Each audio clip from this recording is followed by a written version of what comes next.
오늘 본문은 시편입니다. 그리고 제가 여러분에게 말씀드리고 싶었던 것은 오늘 본문의 시작이 참으로 중요한 표현으로 시작하기 때문에 그렇습니다. 오늘 본문은 이렇게 시작합니다. 주께 찬송하리로다. 왜? 내가 하나님 앞에서 모든 마음으로 내 모든 것을 다해서 감사하고 있기 때문이다 라고 말하고 있습니다. 오늘 본문의 우리가 보는 이 구약 성경에서는 그냥 주님, 그냥 신들 중 누군가에게 감사합니다 라고 쓰여 있지만 히브리어 성경에서는 여기에 대해 정확하게 쓰여 있습니다. 내가 찬양해야 될 하나님 앞에 내 모든 마음을 다하여서 하나님을 찬양한다 라고 말이죠. 저는 여러분과 함께 오늘 본문을 읽으면서 이렇게 말씀을 천천히 묵상하며 살아갈 수 있기 원합니다. 주의 이름, 주님 앞에, 그 하나님 앞에 내가 찬송하며 감사하는 가장 큰 이유는 하나님의 인자하심과 성실하심이 날 향해 있기 때문입니다 라는 고백입니다. 우리는 오늘 본문을 읽으면서 천천히 생각해 봐야 됩니다. 하나님의 말씀이, 하나님의 사랑이, 하나님의 인자하심이 내 삶에 있다라고 말하지만 우리 삶에서 막상 돌아보고 나면 이렇게 찬양하고 기도하고 찾을 때가 너무나 적게 됩니다. 오늘 말씀이 이렇게 쓰여 있죠. 내가 주님을 찬양하는 가장 큰 이유는 하나님을 높이심을 가장 큰 이유는 주의 인자하심, 성실하심, 그리고 주의 말씀이 세상에 있는 모든 신들의 이름보다 높게 하셨습니다. 그래서 나는 하나님의 그 말씀에 응답할 수밖에 없고 나를 강하게 하시는 하나님 앞에 찬양하고 기도할 수밖에 없습니다 라고 말합니다. 오늘 우리의 삶, 오늘 하루 밖에 나가서 살아갈 때에도 쉽지 않습니다. 여러분 삶에서 하나님의 인자하심과 하나님의 성실하심 그리고 하나님의 말씀이 여러분 삶 가운데서 정말 이루어질 만큼 찬양할 만큼 내가 하나님께 감사할 만큼 살아내는 거 쉽지 않습니다. 그래서 오늘 시편에 다윗은 그렇게 말하는 것입니다. 내가 하나님의 말씀을 들었기 때문에 하나님이 크시기 때문에 하나님이 높은 데서도 낮은 나를 굽어 살피시기 때문에 내가 하나님을 더 내 마음을 다해서 찬양할 수밖에 없습니다 라고 본문에서 말하는 것입니다. 여러분 삶에서 나가서 오늘 새벽기도 이후에 오늘 월요일부터 일정을 하루하루 살아가실 때 정말 하나님 앞에 온전히 이와 같이 고백할 수 있으시겠습니까? 말씀이 나에게 힘이 되었습니다. 하나님이 크심이 내가 경험할 수밖에 없었습니다. 내 삶을 돌아보니 내 삶을 붙잡아 주시고 동행하시는 성령님 때문에 내가 오늘 하루도 살아갈 수밖에 없습니다. 이 고백이 오늘 다윗의 시편처럼 여러분 삶에서 감사하는 고백이 되기 원합니다. 그래서 오늘 본문은 마지막에 7절 8절에 이렇게 말하죠. 내가 혹시나 환난 중에서 힘들고 어려워질 이때에도 나의 원수들의 분노를 막으시는 분은 주께서 나의 보호자 그리고 그 손으로 나를 지키시는 분이시기 때문입니다 라고 말합니다. 그래서 8절에 정확하게 표현합니다.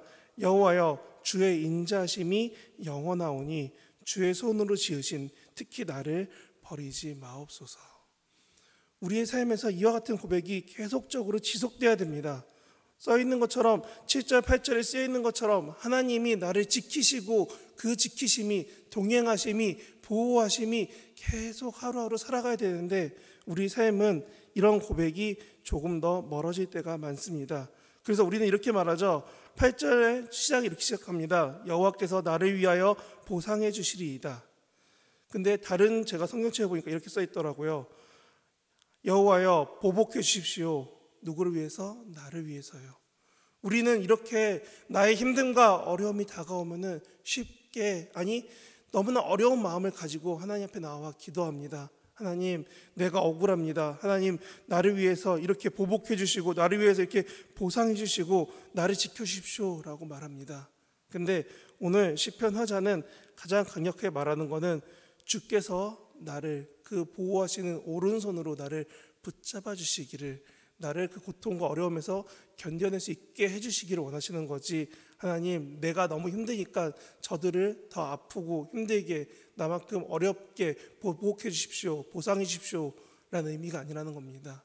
오늘 저는 이 말씀, 특히 8절을 보면서 여러분에게 강력히 권하는 것은 우리의 간구가 이와 같이 진실하게 말해야 되지만 또한 우리의 간구가 내 욕심대로만 말하면 안 될 것 같습니다. 오늘 우리가 새벽기도 끝나고 또 기도를 하고 일상을 살아갈 때 어려움이 왔을 때 이 본문처럼 하나님 내가 너무 힘듭니다. 어려웁니다. 내가 이렇게 너무 애가 탈 만큼 아프지만 하나님 내가 이 마음 가지고 하나님 앞에 나왔습니다. 라는 진실한 기도. 하지만 그 기도 가운데 하나님 내가 원하니까 이렇게 해주십시오. 이 내 뜻을 좀 더 내려놓고 나를 지키시고 보호하시고 함께 하시는 하나님이 어떠하신지라고 말씀을 통해 생각한다면 오늘 다시금 1절처럼 우리는 다시 고백하게 될 것입니다. 나는 하나님을 전심으로 내 마음 다해서 찬양할 수밖에 없습니다 라고요. 여러분의 삶에 어제의 예배처럼 하루의 삶 가운데 얼만큼 하나님을 찬양하십니까? 또 얼만큼 찬양이 나올 만큼 내 마음을 다하여서 하나님을 잠시라도 생각할 때가 있으십니까? 저도 그렇고 여러분도 그렇고 모두 다 순간순간 하나님을 생각하고 찾아가고 노력하고 집중합니다. 하지만 일상에서 살아갈 때 우리의 모습은 매 순간 하나님이 아니라 매 순간 잊혀져가는 삶에서의 하나님을 붙잡으려고 노력하는 삶 같습니다. 그래서 오늘 본문처럼 내가 하나님만 찬양할 수 있도록 나의 삶을 말씀 가운데 은혜 가운데 또한 성령님의 동행하심 가운데 더욱더 하나님께 고백하며 나아갈 수 있는 저와 여러분이 되셨으면 좋겠습니다. 그래서 저는 오늘 이 말씀을 통해서 여러분에게 정리하면서 이렇게 말씀드립니다. 하나님께서 우리에게 말씀을, 하나님께서 또한 약속하셨던 성령님을 우리 가운데 주셨습니다. 그리고 여러분들 아시겠지만 5월 마지막 주 성령 강림 주일입니다. 부활절 이후에 우리의 삶에서 어느 순간 잊혀져 버린 찬양을, 기쁨을, 동행하심을 한 번 더 생각하신다면 오늘 말씀처럼 여러분 삶 가운데 고백할 수밖에 없게, 보호하심을 누릴 수밖에 없게 하시는 하나님을 찾는 저와 여러분 되시길 진심으로 바랍니다.